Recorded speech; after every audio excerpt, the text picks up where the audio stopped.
يدحر ساعات تقمتي تشعته 2018 عام تمرت كاب استسمعهم بزح سب زي تصبيون بزرزر دمام بتنتان ملكع اب هورن ريفيوز تبعال قاس استتقع زينام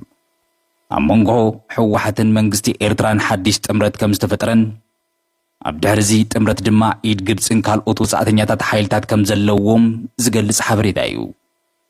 እዚ ዝተጠመረ ሓዲሽ ምሕዝነት ምን ርግጋ ኢትዮጵያም በሐፈሻን ቀርና አፍሪካ ከቢድ ሓደጋ እዩ ዝብል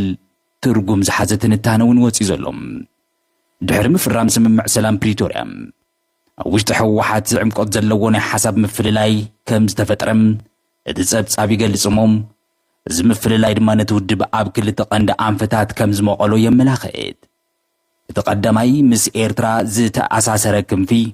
እቲ ካልኣይ ድማ ንስምምዕ ፕሪቶሪያ ኣስዒቡ ምስ መንግስቲ ፌደራል ኢትዮጵያ ዝተራኸበ ወይ እውን ዝረኸበ ሓይሊ እዚ ብኣመራርሓ ሕወሓት ወይ እውን ኣብቲ ትንታነም ፈትለወርቅ ገብረ እግዚአብሔር ክብል ዝፀውዕ እዚ ሚድያ እዚ ምስ ፌደራላዊ መንግስቲ ዝግበር ዝኾነ ይኹን ዝምድና ብትሪ ዝቃወም ሓይሊ ኣብዚ እዋን እዚ እዚ ክንፍዚ ምስ መንግስቲ ኤርትራ ህግደፍ ፖለቲካውን ቁጠባዊ ምትእስሳር ብምፍጣር ሓዲሽ ስትራቴጂካዊ ጥምረት ከም ዝጀመረ ኣረጋጊፀ ይብል ሆን ሪቪው ዝተባሃለ ሚድያ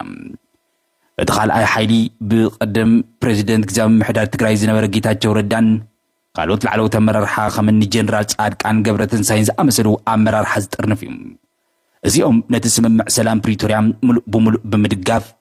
ምስ ፌደራላዊ መንግስቲ ኢትዮጵያ ተሓባቢርካ ምስራሕ ዝብል መርገጽ ከም ዘለዎም ኣብዚ ዜና ተዘርዚሮሎም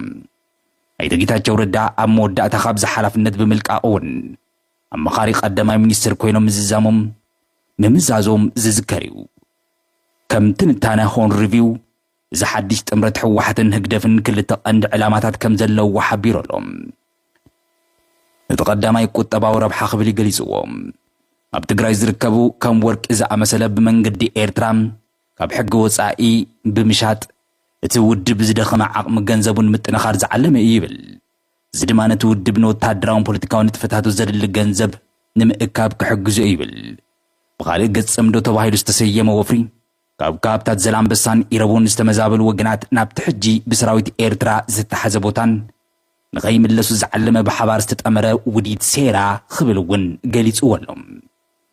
እዚ ሓዲሽ ጥምረት ነቲ ጎንፂ ካብ ትግራይ ናብ ክልል ኣምሓራ ንምስፋሕ ይሰርሕ ከም ዘሎ እዚ ጸብጸብ ዝጠቐሰ ኮይኑ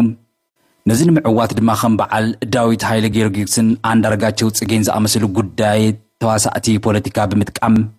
ነዚ ዝተበታተነ ምንቅስቓስ ፋኖ ንምውሃድ ይሰርሕ ኣለዉ ክብል ሆን ሪቪው ሎማዓንቲ ጸብጺቡ